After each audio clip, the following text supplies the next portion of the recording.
Welcome back, everybody, to the Nerdcorp live show. It is a Friday night, and usually it's not. We're usually not here on a Friday night, but today we are. This is episode 335. We're here to talk about True Detective Night Country, episode 5. And as always, this is Nerd. You're gonna hear the host of the show, along with our wonderful co-host Brad Yoda. What's up, everybody? Welcome to a wonderful Friday evening. This is unusual, but it is the Super Bowl weekend. Yeah, Super Bowl weekend, which meant that there was not going to be any True Detective Night Country, and that it was premiered on a Friday. So that means that your favorite review show would be on a Friday as well. And Yeah. yeah, Hey, I got Night Country early, so I'm okay with that. I know what's it called complain about that one bit. I think we definitely we're looking forward to having our Night Country today. Uh, I'm feeling a little better from yesterday, which is also going to be weird because yesterday's episode that we recorded drops tomorrow. So you're going to see me dying tomorrow. But today I'm doing okay. So yeah, that's why y'all should be on the Patreon. So that way you can see when these things happen in real time, right? Like me. Yeah, yeah. But yeah, man. Hope everyone's having a great time, a great day. Um, Brad, how are you doing today? I'm doing all right, Owl. Doing all right. Better than you. Uneventful today. So not much. I did start the other HBO series, Tokyo Vice. So Took your advice. Yeah, I started up on um on what's it called Godzilla. uh, I finished Godzilla 2000 Millennium, and then I started on what's it called Abbott Elementary season 3. Ah. Yes. I started on that, and then of course sat down to watch this, and yeah, really really good stuff today. we Yeah, have a I'm debating whether to go work out or watch Tokyo Vice. I don't know. I can't advise you on that. I thought you were gonna say go work out or watch Godzilla 2000 Millennium. I was gonna say you should I'll go do work that. out. I'll do that over the weekend. Yeah, I was like, you should go work out. I promise. Yeah. I don't Oh know. man. I don't know, but I'm excited to go into this episode. So if we want to get that started, Yeah. Damn straight. Let's go ahead. Yeah, let's just go ahead and do this, let's man. do it. We're freaking excited about this episode. So let's go ahead and do this thing. So if you haven't watched today's episode of True Detective Night Country, you should probably get out of here if you care about spoilers. But if you don't care about spoilers, or you've already seen this week's episode, go ahead and stay. Either way, how it goes is your one and only spoiler warning, and it is in effect in a 5, 4, 3, 2, 1. ah, Add a cough in there. we added a cough in there for you guys. Oh my god. Um, so just like every week, we don't actually have a nice little synopsis written on IMDb for us. So might as well just go ahead and recap it a little bit here. Um, so uh, they they got told about the cave, and they go in and try to find that cave, and The it's cave's like closed. cave's closed because it got blue. Yeah, it blown up. Got blown up. Yeah, and but that doesn't stop. What's it called? Navarro and Danvers. I I mean, mean, Connolly and the billionaire mine queeness definitely tried. I don't care if that's not a word. I'm using queeness. Queens, yeah.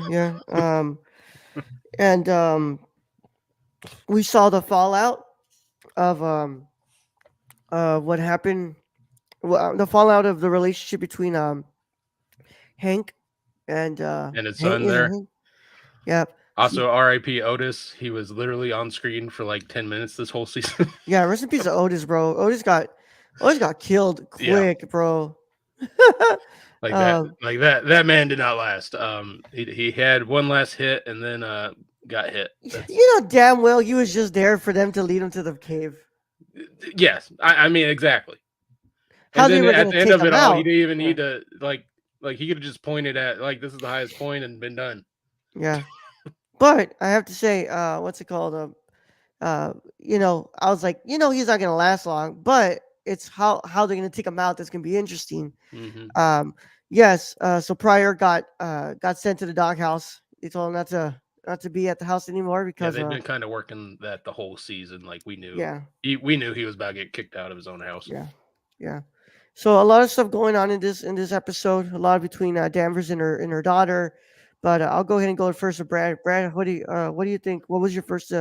What are your initial thoughts on True Detective Night Country? My initial thoughts on True Detectives, episode season 4, episode 5, is that this is the best episode since episode 1, in my opinion. Um, I think this really, like, we were waiting for an uptick here for the last probably 4 episodes. I'd say Raul probably the last three to four, I think.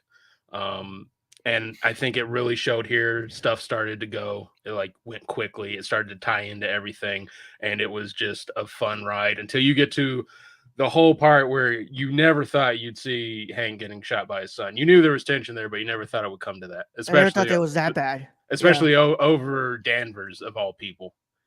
yeah, yeah. Um, Brad, I have to say, I thought this episode was the best episode of the series yet. I think that this is really where things started to connect here, and I think that things are starting to actually make a little more sense now. Even though I wasn't really having a problem with the last episodes, but I was like, man, I'm waiting. I was like, I'm waiting for this for an episode to really get me here, like for it to really for it to. I guess wrestling's on my mind right now, Brad. So I'm like, for it to really pop me. I was like, I'm waiting for an episode to pop me, and this one did it, man. I think this episode was fantastic. We we get to see just how Novato is handling her sister's death. Not overly well. No, No, we get to see her pour her ashes into the water, into the and ocean. but other than that, we also get to see where Danvers is like she's trying. She wants to try to connect with her daughter, and it's like it's hard, but Well, and for her daughter basically to say, "I haven't given up on you." yeah, That's something. That's something for Danvers, I think, to hold on to a little more hope in that yeah, regard. I think the biggest thing we also see in this is the spiral come back into play, yes, and how that spiral has a kind of different meaning than it did from the first season, yes. which is interesting. So the guy said that the spirals may mean that those are areas of the ice where it's a little bit more what's it called fragile. Yeah. So for you not to go near those places because you would get sucked into what is kind of described to as like a lower cave system. Also, I know this is really off topic, Brad, but there was a video floating around my Twitter where Wasn't this Drake, was lady, it? huh? Wasn't Drake, was it? No, no, no, no. Where this lady was jumping into an ice, what's it called, like an ice thing, and they said that they never found her after that. I'm starting to think after True Detective Night Country, I think she went into a cave system. Yeah, that was in Russia, correct? I think Yes, that in was Russia, where this they lady were jumped in there to they were doing like a save. polar plunge or something, Yeah, and then she was just taken by the they just current and never found gone. her. Yeah, Yeah, I'm starting to think she went into a lower cave system. it's a possibility, but Yeah, yeah, more than likely she did not make it out alive. So unfortunately, yeah, but but it's interesting. Like the spiral comes back into play, and it has kind of a different meaning than what we were all seeing from the first season. But that still doesn't explain the RV with all the artifacts. But I don't know. I mean, maybe it was just a nice little Easter egg given us by Issa Lopez in that yeah. matter. Yeah, I think I think I really like the idea of it being used as a warning. I like that it wasn't used as oh, there's another cult here, and Yeah, for her to hold it off until this episode is kind of like saying ha, you see guys, you guys were waiting here for yeah. me You, to you gotta connect wait. it You to gotta wait. You gotta yeah, give it a little time for the build up, and then we're yeah, gonna we're gonna lower the hammer on you. And I think yeah. that's what we really see. And I think I think that Issa Lopez did that great because it's I like people the whole time they're like, oh, they're either anticipating or they're dreading to see that it's gonna connect to season one, and for her to bring that out, I was like, okay, great, you did it. Like you fucking what's it called? You pulled a fast one out of them, Yeah. and it's I just mean, it's there was letting enough things simmer breadcrumbs down. and enough Easter eggs where if you've seen the first season, you're like, oh yeah, and then bringing in Russ Cole's dad in that mix and just everything on that. It was kind of a fun little play, but now I'm thinking that the first season has so little to do with it than what we were expecting. Yeah, I think it has a lot less, because what's it called? People were, I think that's what people were like expecting, because they're like, oh my god, she brought the spiral, like, And then yeah, is it Tully or Tuttle? I think it's Tully, the Tully Industry or Tuttle Industry, yeah, whichever. So yeah, name drop that. But I think really what it comes down to is this giant corporation poisoning the water and then killing off people who know about it. yeah, because now they wanted to get what's it called? What's his name? It's not Hank. Hank is the son, right? Hank is the son. No, Hank's the father. Hank, oh yeah, Hank's the father. They wanted to get They just Hank call him to Pryor, basically. Pryor, yeah. So they wanted Hank to what's it called? To kill off Otis because it looks like what's it called? It looks like they're getting a little too close to something they shouldn't be getting Yeah. close to, and I expected something for it to be wrapped around in some sort of corruption going on, and I'm glad that this is the route that she took because it's like yeah, this is like it's this corporation was like buying off the police to what's it called to not be held accountable for what they're doing. What did you think of that scene with Danvers going in and finding all the coffins, all the children coffins? Do you think she was just having to see for herself that there were, you know, 9 stillbirths? I don't know, Brad. Um, I think she had to see for herself. Yeah. Um, but I thought that was fucking scary as hell, though. Once again, Isla Lopez bringing in the great like what's it called? The great the great horror chops here. Hmm. Just so much very horror esque imagery And here. I think that's the major difference between this season and previous seasons. Is previous seasons were really uh, more closely related to noir aspects Yeah, of the show. In this one, it's a little less straight up. noir, Yeah, more horror. psychological thriller, man. This Yeah, is straight up like psychological horror thriller going thriller. on. And then of course it keeps the narrator who we can't always believe, which is always a cool aspect of the show. That's always been a cool aspect of the show. Is the unreliable narrator, and to just see them go off that, and it's definitely a slow burn. I'm not going to say this, this probably still isn't my favorite season compared to season one, but I will say this episode right here is showing it is going to be worth the build up. I think if they land the next episode, and the next episode we finally go in the cave system. So I've been like they showed previews of that, so we know they're going in the cave system. Yeah, yeah. I know that I know we were really expecting for them to finally go into the what's it called into the cave system in this one, but I was like, okay, I don't think we're gonna go in. But the way that we went about that with like unveiling the corruption, I was like, okay, good. I'm glad that we didn't like go fully in there yet Yeah, because how no one's trustworthy, how Connolly's not trustworthy, yeah, Hank's not trustworthy. The only trustworthy ones really are Navarro, Danvers, and Pryor at this yeah. point. But And dude, maybe Rose. I mean, If just Rose is real, I kind of like the aspect of like if Pryor goes out there and then there's no one there. yeah. But hey, man, the big moment. I mean, the standoff between fucking Hank Pryor and Danvers. I didn't think. Oh my god, I didn't think that Pryor was gonna do it, man. I I did not I expect it. honestly I honestly thought Pryor was gonna help him move a body into his truck. That's Yeah, what my thought was. yeah. But then again, in the back of my head, I was like, "Hey, bro, that's the guy who slapped the shit out of you in episode one, bro." Like, Well, and also we saw just that the trust being even more broken with mm-hmm. with Hank going into Pryor's computer. Yep, yep. And with that, I was like, oh man, like, and it's true, bro. Like, what's it called? That it was true that Hank was feeling like that Danvers was turning his kid against him, but like, dude, you were already doing that before, bro. Like going into his computer, fucking slapping the shit out of him, I mean, and it like, does sound like he was a good dad Pryor either. Like it does yeah, sound like he went into any of his kids' games or any of that. yeah, Made him food or lunches.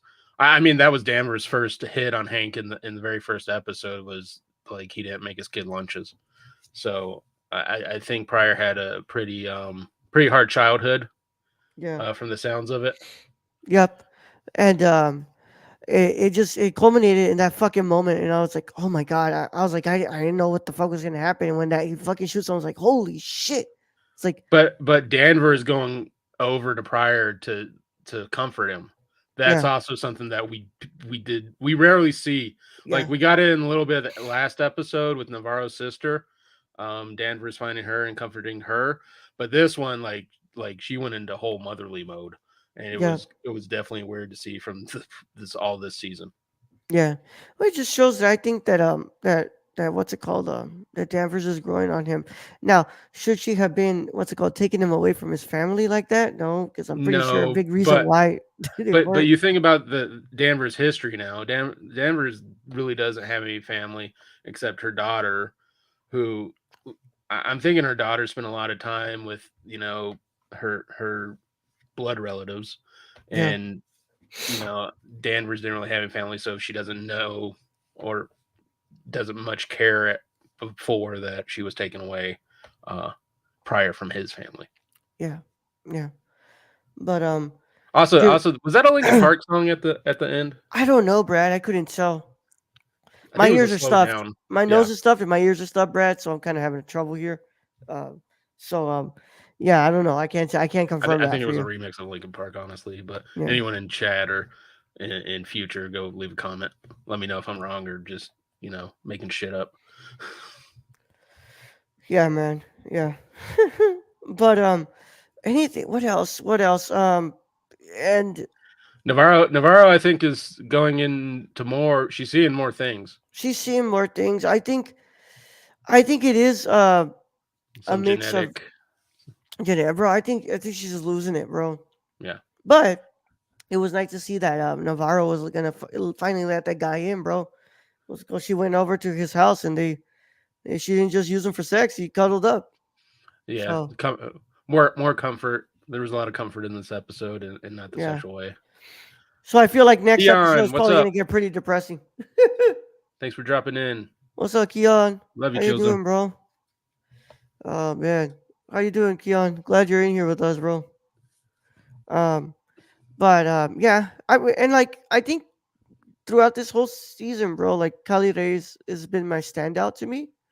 I've really been enjoying what she's been bringing to Navarro as an actress, and I think that her portrayal of like this person who has like such a like hard shell, but she's what's it called? Obviously Oh, hurting from so much. she's also stuck in a very uncomfortable position, and she comes from that culture, but at the same time she's on the police force, and you Yeah, get to see that in this riot, yeah. In the um protests, where in the yeah, she went in there as the police force, but she saw, like, you know Danvers' kid is getting beat, and she basically starts beating up on the police. So she's stuck in a very uncomfortable position in her job. yeah. And like the what's it called? Danvers' daughter even asked her like, "What's it called? What were you doing there?" It's like, dude, like, what's it called? You're like basically saying Saving like you're the your ass. police. Yeah, it's like what's it called? I just You're like that shot of her police. just getting hit in the back with the ink or whatever that was, and Yeah. her turning around and going, "Really?" Yep. Yep. But it's she's such a put in such an uncomfortable position, but she what's it called? She's very aware of what her position brings to that area that she was in. Like Yeah. she's very aware of what her being a police officer, involving herself in like breaking up a what's it called, protest around native lives Yeah. represents. And but she is all focused on making sure she what's it called, solves this case Oh, because I thought that dialogue between her and Danvers there, where she's like, "Annie's yours now. yeah, Like, you can carry her now." And I was like, "Damn, okay." yeah, Some dialogue in previous episodes have been kind of iffy, but that exchange right there, I was like, "Wow, that was really good." Like, yeah. I don't know. Well, everybody's been complaining about when it comes to like the writing. They're like, I was like, oh God, I just heard one of the worst lines ever in True I Day to Night Country. I'm like, what are I you fucking mean, we've talking watched a about? lot of movies and a lot of shows. Jesus, There's been it's a like lot worse dialogue. I feel like y'all don't even watch that much shit if you think that these lines are terrible, man. Like y'all need to start watching better stuff, bro. I mean, more stuff, cause yeah, I don't know what the hell y'all are going on about. Um, but what else, Brad? Is there anything else we're missing from like some of the what went down in this episode? I'm trying to think. I mean, trying to. I mean, Bold the whole move, the by whole the Hank way. following Danvers there was pretty creepy throughout the Yeah, whole episode. I have to admit. yeah. Oh, dude, fucking Hank telling Danvers telling the lady what's it called. Well, I guess he's a bad lay. He was Her husband. I'm oh, sorry, your husband's a bad lay. it's That like was basically what she oh, said. oh, Yeah. And then throwing in her face that she knows where the funding's coming from and that they funded their own source that checks for pollution. So there you go. yeah, yeah. But what I was like, dude, you did not have to go there. But And then ooh, Connolly totally cucking it up and you know, shrinking to the billionaire business of of the course, oil industry or whatever the hell they're looking for. Minerals, yeah. who But of knows? course, he what's it called? He what's it called? He he what's it called? Cook up to it, bro. Like what a, I mean, he has no spine, bro. He has no No, spine. no. I mean, it's a whole political situation. Yeah. That's why Hank was doing what he was doing, just so he could become like. Well, That's because a he was pretty shitty reason to go and kill people is so you can be chief of police. Like, really, chief of police in Alaskan town. yeah, chief of police in a fucking I'm small sorry, town in but any Alaska. public servant position in anything is like it just ain't worth it, bro. It's really not. Unless the mine's giving them kickbacks, which they probably are, my guess. But yeah, I was like, of course she wants to promise you chief of police. She's not gonna get that done though. Like, if you think she couldn't get it done the first time, you think she's gonna get it done the second time? Like, Maybe with oh, Danvers we out of the didn't, way, she could have, but bro. Come on. She's like, what's it called? I didn't expect what's it called Danvers to come in. It's I like, mean, if so what were you Connolly, doing before Ant Man Danvers came in? well, if Connolly's the one to make that choice, like it you could perceive that. I'm just saying, you know, you can't be making that much as a public servant in goddamn Alaska. Yeah, So there's got to be kickbacks thrown into there too. yeah, yeah. But damn great episode, man. I fucking loved it. This episode was what I was waiting for, and I was like I was finally waiting for something to like really wow me, and I think that they did it in this episode. Um, The build up, next, it took a lot of build up, but we finally got there yeah. where yeah, we got that surge. Like I said, we're watching this episodically, y'all. This wasn't dropped in one sitting. No, this is how it usually feels when you're watching an episodic television show. You I know, want to. That's I think people have forgotten or people don't know about that idea. There's a lot of younger viewers than me who don't remember when on television it was episodic, like Breaking Bad. I remember having to yeah, wait every week on AMC to freaking watch goddamn Breaking Bad drop, and it makes it a lot more like tense, like more you're more anticipation is going on with that. yeah, yeah. So I was like, it's just how it's guys. This is how it used to be. Like, what's it called? We'd wait, and then as episodes dropped, we would start to realize, like, oh, that's why that was going on in that episode. Like I love this what that I thought that wasn't moving the narrative along actually but kind of makes sense now.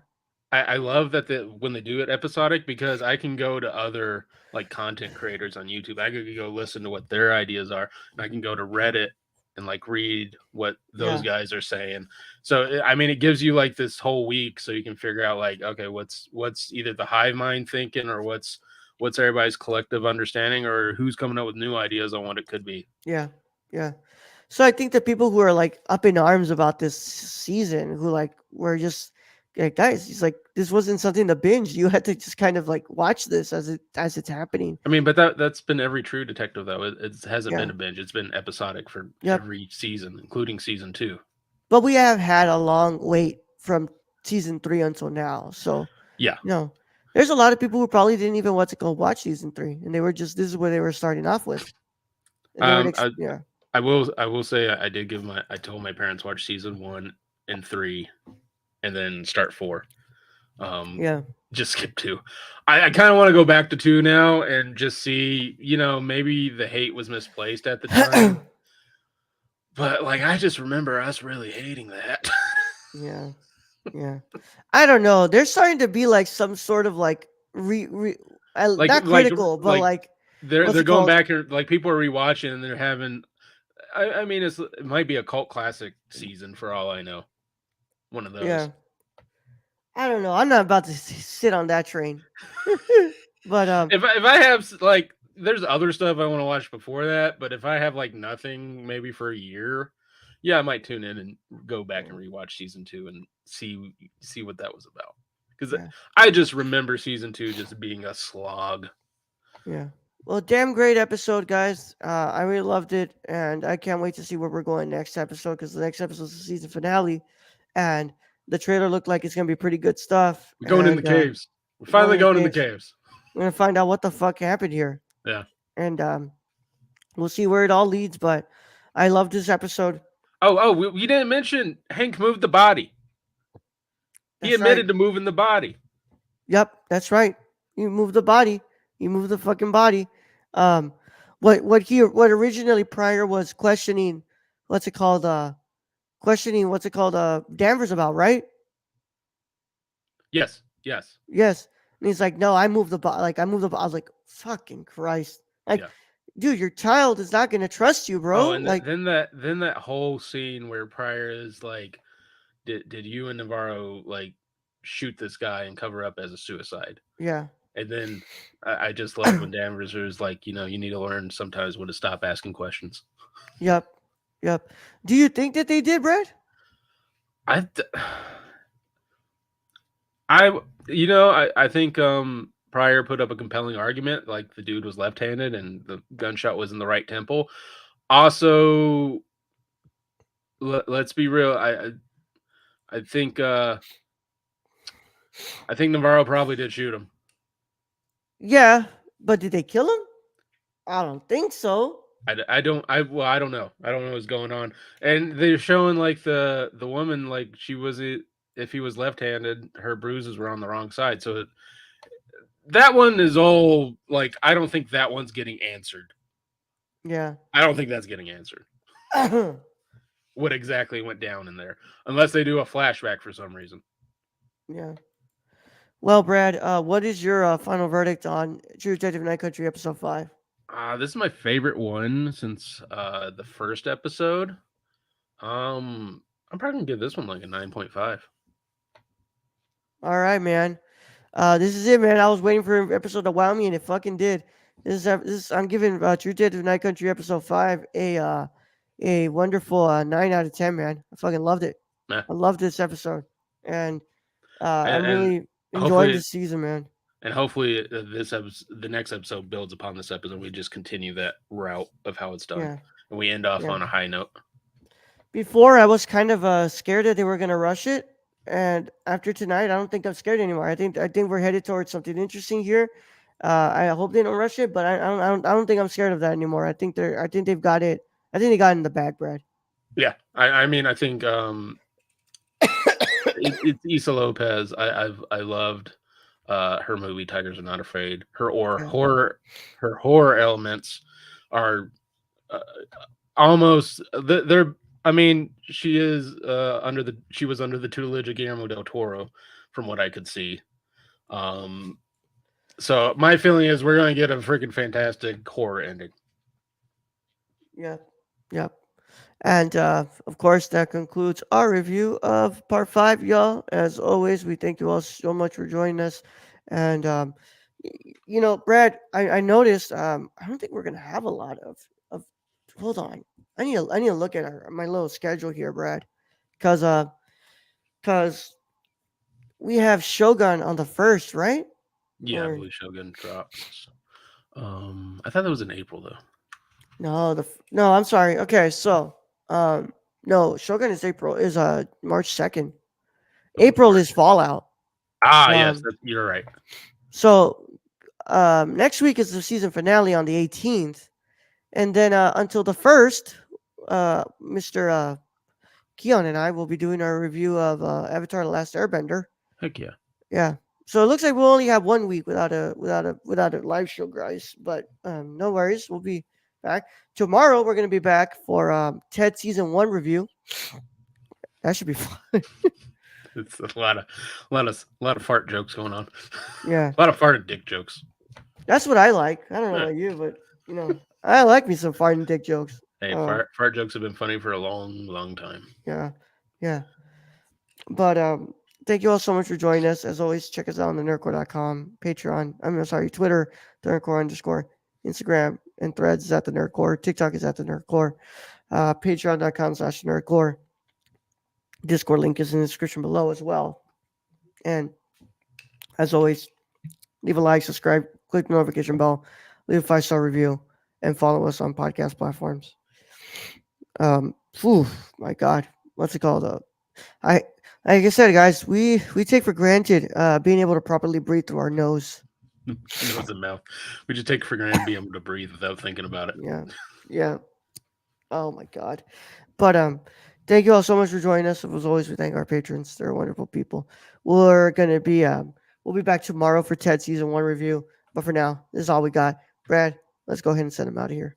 All right, Raul. Thank you, being host as always. Thank you, Chill Zone, for joining us in chat today. Thank you to all of the listeners out there, all our Patreon supporters. We appreciate each and every one of you. And to end this episode, yeah, beware of the night country, and you know, beware of your dad if he's named Hank. freaking Hank Pryor. Young Yoda out.